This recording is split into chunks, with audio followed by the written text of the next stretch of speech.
In what way does your media product use, develop or challenge forms and conventions of real media products? My name is Max Bell, and for my media A-level I was told I needed to make a 2-minute opening credits for a film.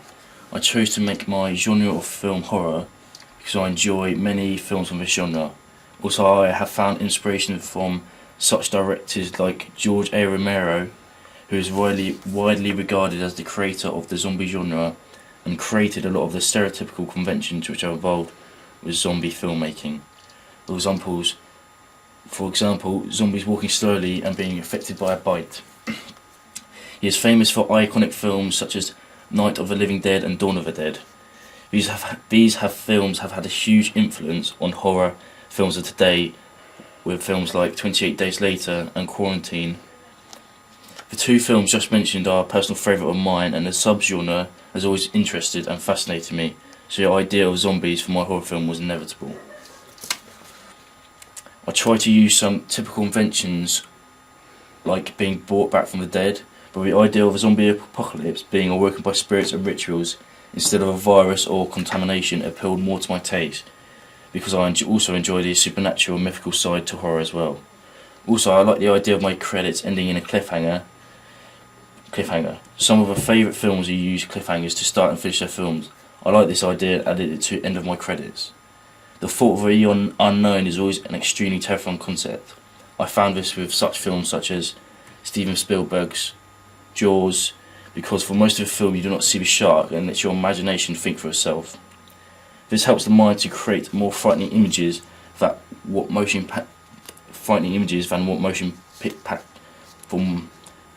capture can do. However, in my opening credits, you do see the zombie's face. However, you do not see him in a bloodthirsty mindset. Instead, you see him as a human being. So by cutting black at the end of my credits, I thought this might create suspenseful feelings, and hopefully make the audience ask the questions: what happened and what's going to happen next. The first scene of my film is a shot of the moon. I added this to my video because I found that the moon is often associated with horror, and the moon is a classic indicator of a horror film. This convention goes along with many typical horror films. However, it is not usually associated with a zombie pandemic. Normally it's used for horror films which have werewolves as their horrific antagonists. However, while the shot of the moon is being played in my film, a wolf's howl can be heard in the background. Once again, I added this to show that this film was a horror. I used it to tell the audience what genre of film they're about to watch. In addition, I thought it created a scarier and more frightening environment for my characters to be in. For my moon shot, I used an effect called dissolving, where a shot of the moon slowly changes to a burning candle. I really liked this idea because I felt it could show how quickly a human being could turn in my film from a normal, everyday person to a bloodthirsty maniac. I feel like the first few credits of my film set the tone for my video, because the peaceful tranquility of this shot completely goes against what could happen in my movie, a mass zombie outbreak. Next shot of my film is a long shot of a zombie character surrounded by burning tea lights. This image has conventions of horror because of the use of candles shining against the backdrop of being shot at night. This use of iconography creates a weariness of the environment, which hopefully helps to unsettle the audience. The use of candles interested me because they are something that can be blown out in a fraction of a second, and the idea of the melting wax can be seen to represent how the human race could be wiped out due to a zombie apocalypse. This yet again can be linked back to my moon to candle sequence, which I used the effect of dissolving to change the scene. The effect of dissolving to change the scene, so it happens quickly, just like an infectious virus could spread across the world. As well as the candle give you just enough light to see what's happening, but not enough to make you feel comfortable in those surroundings. This yet again adds to the whole persona of my credits. In the medium shot of close-up of my zombie lying down, this shot shows some typical inventions of a zombie horror, such as the clothing of my zombie. In films such as Dawn of the Dead and 28 Weeks Later, the zombies are always seen in normal everyday clothing. because of course they are once human, and so I replicated this in my film. My zombie character, as you can see, does not have any blood or flesh dripping from its mouth. This is because my zombie character is not a zombie yet. At this moment in time, he is still a human form, however, he is not alive. This will hopefully make the audience ask more questions such as, who is this person? How did he die? When did he die? Instead of, at the beginning of my film, to have a zombie feasting on someone's neck, I wanted to focus on how the pandemic started and when it started. This is similar to Danny Boyle's 28 Days Later, where the cause of a film is shown and where it originates from.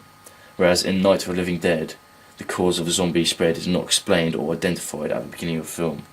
Even though I did want my film to resemble the 1968 classic, this is one of the films in which my film differs.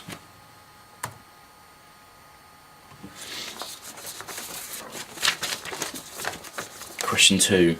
How does your media product represent particular social groups? My media product represents social groups such as cults with different views on religion and the social standing of the world. One of my characters in my film is seen to be an Antichrist worshipper. This is shown in what he looks like, talks like and sounds like. The character wears a long hooded robe which tells the audience that he does not live and believe in what a stereotypical human being does. Because his clothes are not someone with a standard, because of his clothes are not of someone with standard religious beliefs. Someone who is seen in such clothes is often associated with having different morals, which give off a fearful presence. I tried to base the look of my characters on characters such as Silas from the Da Vinci Code and the townspeople from Hot Fuzz. However, of course, I did not want the comedy aspect of Hot Fuzz in my film, but I still found the outfits and costumes they were wearing seemed frightening and uneasy. This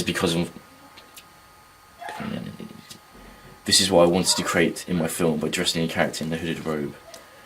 Also, because my character's tall stature, it makes him seem more domineering and intimidating for the audience. Obviously, my hooded character is male, and this represents another social group in the way of gender. Because my character is male, it goes along with the typical stereotype of male being the more dangerous character in a film. However, I challenge the normal stereotype of a victim being a female, which in the film industry is the norm. Instead, my victim is a middle-aged male instead of a usually young, attractive girl. I believe this makes my hooded character seem more terrifying because of the way he's making this more physically capable man seem extremely vulnerable.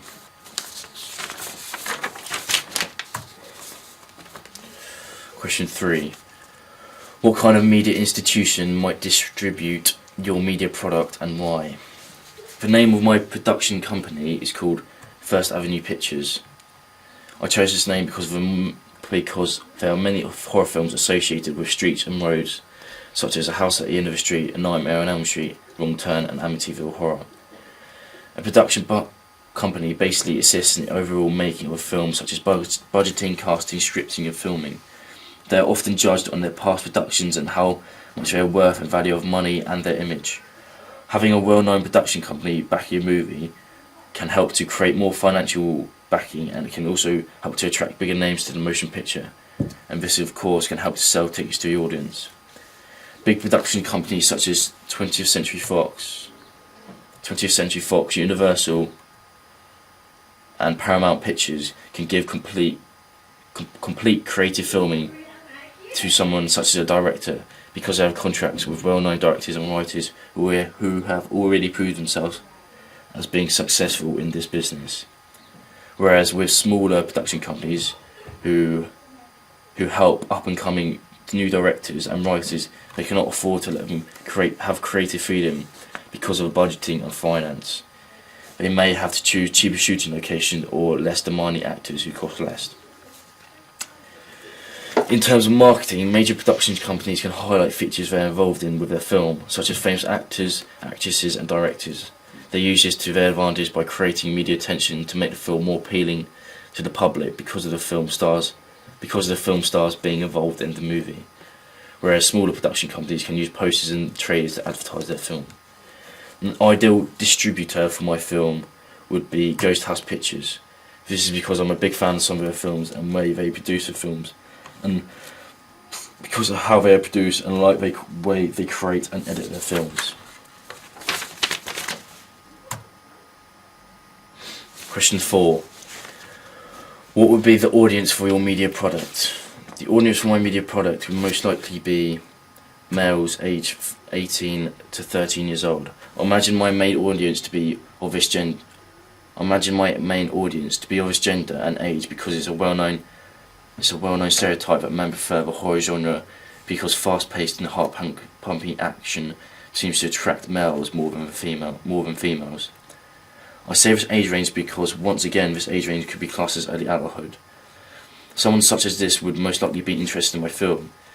They most likely enjoy the thrill of horror films and the excitement of the motion picture. They would most likely be a fan of the zombie genre and have seen films such as Dawn of the Dead and 28 Days Later. Also would be most likely enjoy famous AMC zombie TV drama The Walking Dead. Question 5. How did you attract or address your target audience? To attract my core target audience, I use many different conventions. My core target audience are mostly, as I've said before, males aged 18 to 13 years old who are big fans of all types of horror and who are hardcore zombie film fans. I try to do this by using aspects such as blood and terror in my film. My opening credits is how not your typical horror movie opening because it does not feature a lot of gratuitous violence or sex, which are often associated with the horror genre. Instead, I try to use my opening credits to explain the plot and story in my film in a more subtle but hopefully chilling way. However, as I have mentioned, I did use blood, which hopefully would satisfy my core target audience, core target blood-loving audience to appreciate my film. It's only a small amount of blood, which is slightly underwhelming for a horror film, but of course it's only an opening credit, and if the film were to continue, I'm certain there would be a more vast array of blood and gore. Also, I try to use different type of horror for my film rather than the usual slasher or paranormal genre that's popular at this moment in time. I wanted to create a film that was more old-fashioned and original, such as a George A. Romero film. I did this by not including buckets of blood or guts to attract people to my film. I wanted my film to be more psychological and therefore the audience to really think and be scared by my film's different style from other typical horror films.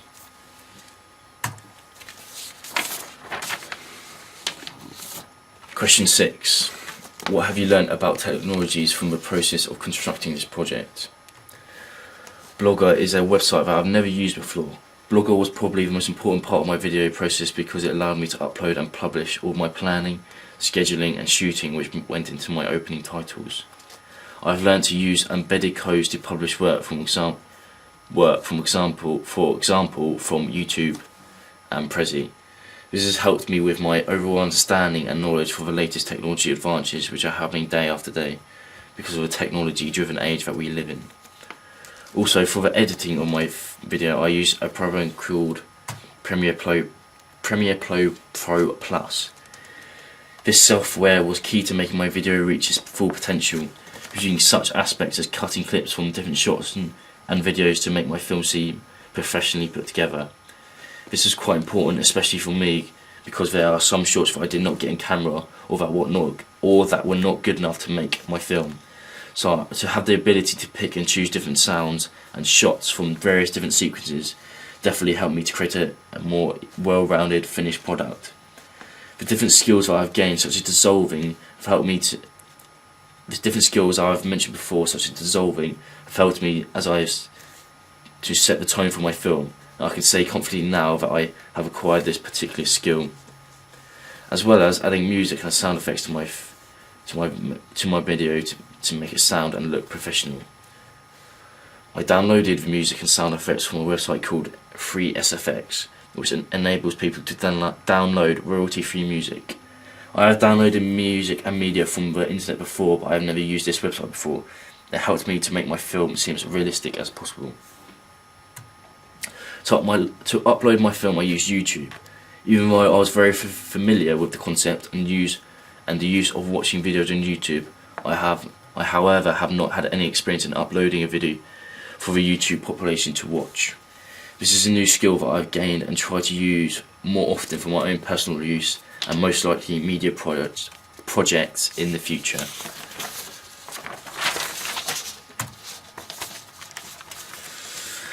Question 7. Looking back to your preliminary task, what do you feel you have learnt in a progression from it to a full product? Looking back to my preliminary tasks, I feel I've gained a lot more confidence and understanding of what goes into a process of making a film, especially because of the independence I've had in my film, where I could use my own idea, characters and dialogue, instead of like in my preliminary task where we shared the responsibility and relied on each other. This time I had to do it myself, which helped me gain different skills such as editing my video and blog. In my preliminary task, the dialogue and script writing was not the best quality and did not have much realism to how people generally interact with one another. Even my opening credits contains little dialogue or verbal interaction. I feel for my genre and what type of film I wanted to make, I represented a more realistic environment for my characters to be in. This has helped, I think, to make my opening credits seem more interesting and attractive to my core target audience. Since the preliminary tasks, I feel I have taken the importance of mise-en-scène into account when making a film, using such conventions such as filming at night, and has helped my film to identify itself into a horror genre. Also with props such as a knife, tells the audience that this man could be a threat in the movie and could be an antagonist because of the ideas and thoughts that go along with weapons and dangerous objects. Also the fake blood used, which has helped my video to create a more creepy and threatening environment that I was looking for when I was planning what I wanted my video to look like in the pre-production stage. Also, because I wanted my film to resemble a George A. Romero film, I did not want a lot of colour or brightness, much like Night of the Living Dead, where no colour is used.